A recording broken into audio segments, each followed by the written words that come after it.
Hi mums! This is a quick video regarding core activation and how to do it.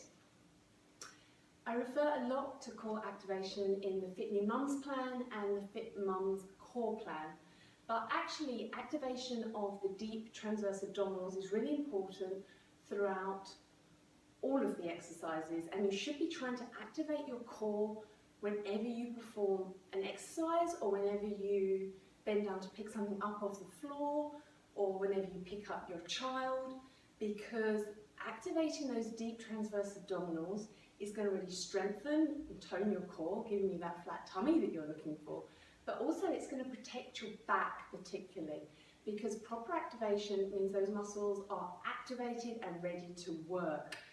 And it's generally when we're not properly activated that we injure ourselves.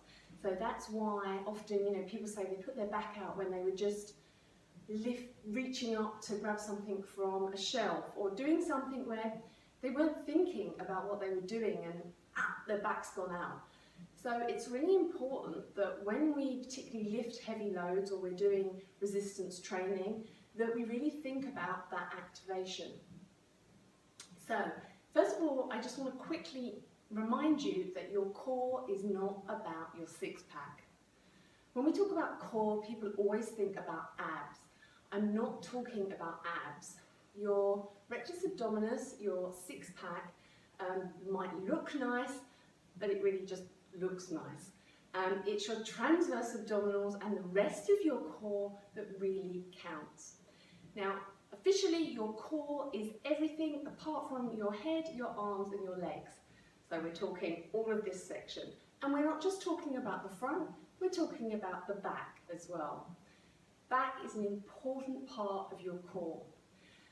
It's good to think of your core as a cylinder shape, and you've got your diaphragm at the top, you've got your transverse abdominals at the front, you've got your multifidus muscles down the back, and you've got your pelvic floor like a hammock at the bottom.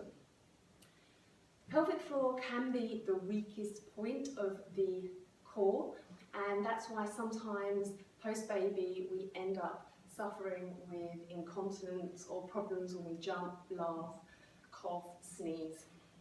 So it's important that the entire core is functioning optimally. So if you've got that core, which is a cylinder, then you want to think about activating all of the core. You often hear people say belly button to spine, but that's generally regarded as not a very good trigger these days for how to activate your core. Because if we activate belly button to spine, we pull our belly button into our spine and we tend to round. We round our shoulders. We also tend to stop breathing. This position means that it's harder for us to breathe. We're actually restricting our diaphragm slightly. It's just not such an open position. So we don't want to do belly button to spine. And the way I like to refer to it is, imagine that you're wearing a corset. So you're wearing a corset that you maybe saw your nan wearing or you've seen in films, which goes all the way around the middle. And it perhaps does up along the front. And you would pull in the ropes to do it up, and it would tighten up all the way around. You would feel it would be coming in the middle. So, what you want to do is you want to imagine you've put your corset on, and you stand upright, sit down nice and comfortably. You breathe in, you breathe out, and on the exhale, you're doing up that corset. So you're pulling the muscles all the way around, not just belly button to spine, nice and tight. So we're keeping our posture nice and upright, nice and open. We're allowing the diaphragm to move, and we're breathing in, we're breathing out.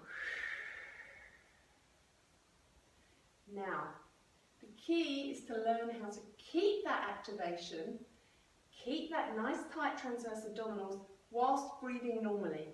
We don't want to activate the transverse abdominals, the deep core muscles, all the way around and then hold our breath. We want to breathe in, breathe out, activate. I am now activated and I can feel that activation still working, but I'm talking and breathing normally. And you practice holding that activation whilst talking normally.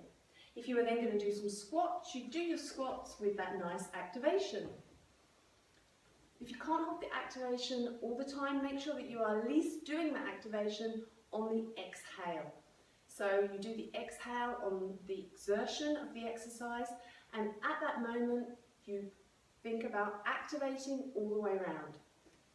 One thing you can do is grab a towel, put it round your waist and pull it in opposite directions. And as you breathe in, you hold the towel, then you breathe out and you pull. That's what you should be feeling your muscles doing. So that helps you just to feel what it should feel like.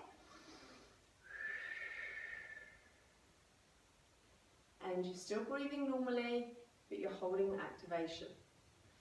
That will give you a bit of a feel, and it's very much thinking, imagining almost your muscles, visualizing those muscles pulling together. Once you've mastered that first stage, you can then start to bring in your pelvic floor as well. So on the exhale, we're also lifting the pelvic floor. So you're breathing in, breathing out, activating the core all the way around, doing up the corset, zipping up the belly, and lifting the pelvic floor.